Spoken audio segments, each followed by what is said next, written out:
4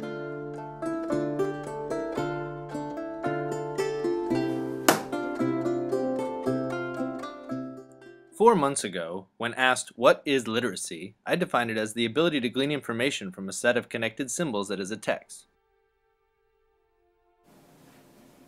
Is that Latin? Yeah. Oh, it looks complicated. I found that definition to be necessary, but not sufficient. So how do you know who's winning? But in order to glean information, we must recognize the symbols. But the recognition of symbols is also necessary, but not sufficient. And being able to transfer those symbols from one medium to another is not enough. Those symbols need to transmit a message, and the message must be received. So what should I be aiming for? Nuper erat medicus nunc est vespillo diabolus, quod vespillo facit, fecere et medicus. Alright.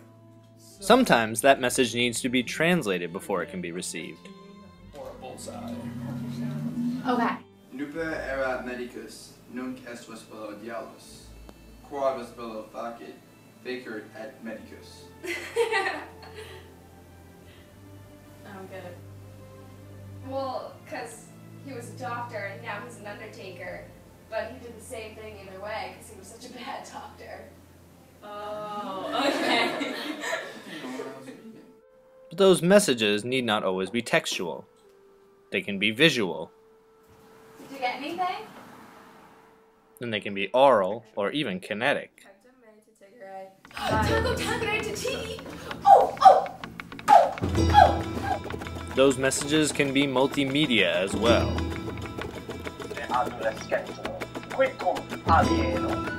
Which allows students who learn differently multiple opportunities to receive the message. But sometimes the message needs interpreting. Wait, who's winning? So you have 32 points, but I have all of these closed, so we're basically just tied. So the Q there stands for Quintus, and then the rest of his name is Servilius, and then the L stands for Libertus, which means freedman, and the Q means Quintus Servilius. I won! But receiving and interpreting the message is only part of it. Complete literacy is also productive. Previously, the only production in a typical Latin classroom was a student producing an English translation for the Latin, which is largely an act of transmission, not production. How do I do this, perhaps you ask? I don't know, but I feel it so, and I'm in agony. If students get far enough, they may be asked to do reverse translation, producing Latin sentences from English. But that is largely an act of transmission, rather than composition. To achieve true literacy, students should be pushed to compose and produce their own original messages. In text, orally, Quomodo habes? Bene habeo. Et tibi? Quiddigus? and multimedia. Sed male cum recitas incipit esse tuus. But it's important to recognize that literacy is field-specific, and so the same symbols can mean drastically different things in different fields. When you hit it twice, you get the X, and then when you hit it 3 times, you get the circle. In this part of the tombstone, we see the symbol X as part of the word Wixit. However, in this part of the tombstone, the X actually represents 10 rather than a letter. Furthermore, literacy is even context-specific. Sometimes the same symbol can mean very different things, even within the same broad cultural context. L, and that stands for 50, which is part of the Roman numeral 52, which stands for the gate number.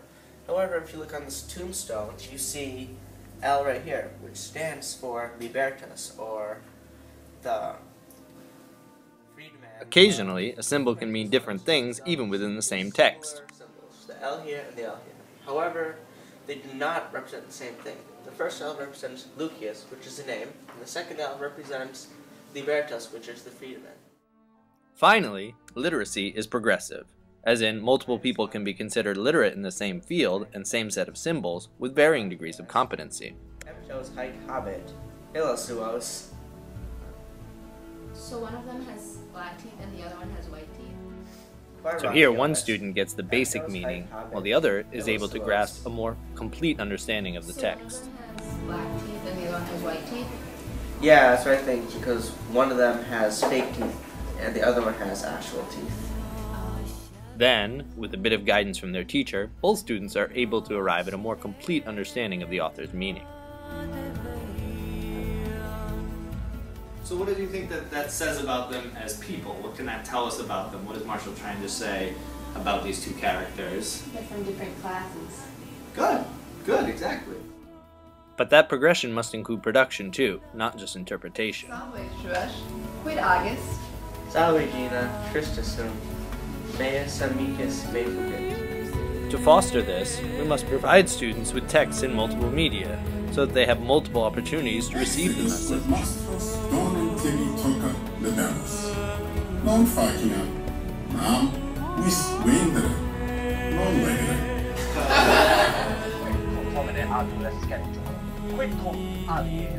And we must give them the chance to produce in multimedia as well.